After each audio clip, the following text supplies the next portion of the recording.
Welcome to CNS News, bringing you the top breaking stories from across the US and around the world in one video, every single day. Let's get straight to today's headlines. The US is weighing the use of its 30,000-pound GBU-57 massive ordnance penetrator to destroy Iran's heavily fortified Fordow nuclear facility, a mission beyond Israel's solo capabilities. The MP, deployable by B-2 stealth bombers, is one of the few weapons capable of reaching such depth. Exiled Iranian Crown Prince Reza Pahlavi says the Islamic Republic is nearing collapse and urges citizens to reclaim and rebuild the nation. He advocates for a secular democratic Iran and has commented on potential U.S. involvement in the Israel-Iran conflict. The White House warned that Iran could produce a nuclear weapon within weeks.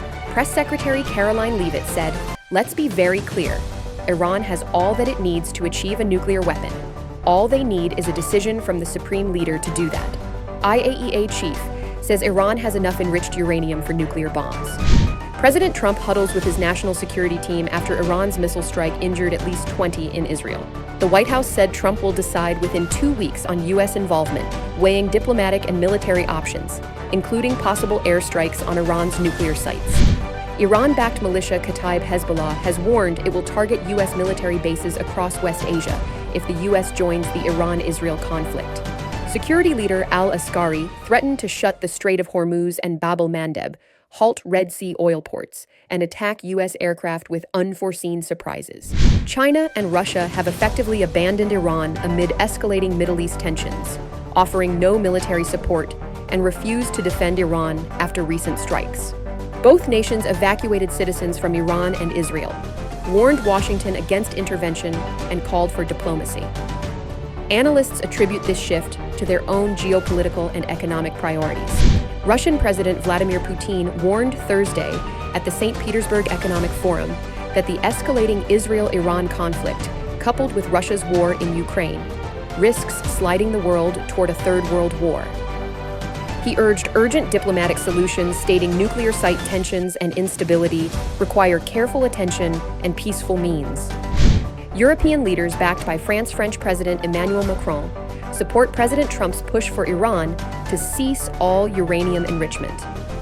French officials confirmed the zero enrichment goal amid escalating Iran-Israel tensions, signaling a united Western front as diplomatic talks remain stalled. A massive data breach has exposed over 16 billion login credentials from Apple, Google, Facebook, and other platforms. Stolen via InfoStealer malware, the data includes usernames, passwords, and tokens.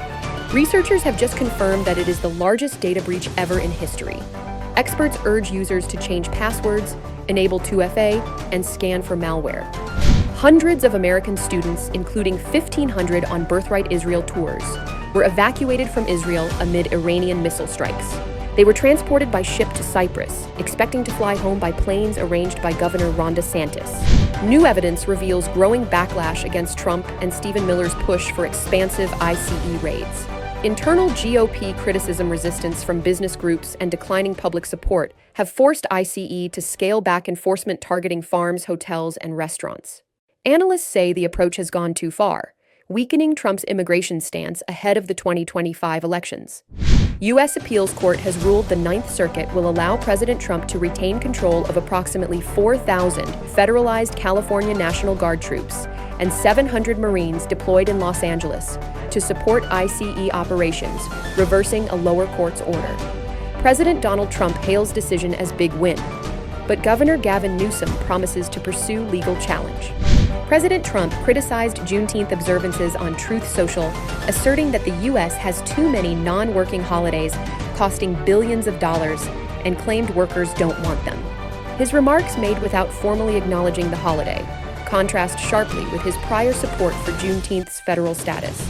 A record-shattering heat dome is gripping much of the U.S., with temperatures expected to exceed 90 degrees for 220 million people nationwide. Another 35 million, including in the Northeast and Mid-Atlantic, may see highs reach or surpass 100 degrees next week. Authorities urge hydration, limited outdoor exposure, and use of cooling shelters to avoid heat-related illnesses.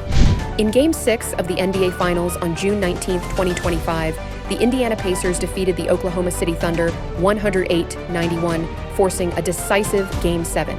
Tyrese Haliburton, despite a calf injury, contributed 14 points in 23 minutes. Obi Toppin led with 20 points, while Pascal Siakam added 16 points and 13 rebounds. The Thunder, aiming for their first NBA title, committed 21 turnovers, with Shai Gilgeous-Alexander scoring 21 points, but also struggling with 8 turnovers.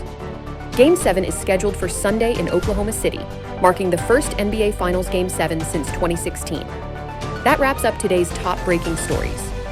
Thank you for watching CNS News. Stay informed, stay safe, and we'll see you again tomorrow. If you found this helpful, hit that like button, subscribe, and turn on the bell for breaking alerts.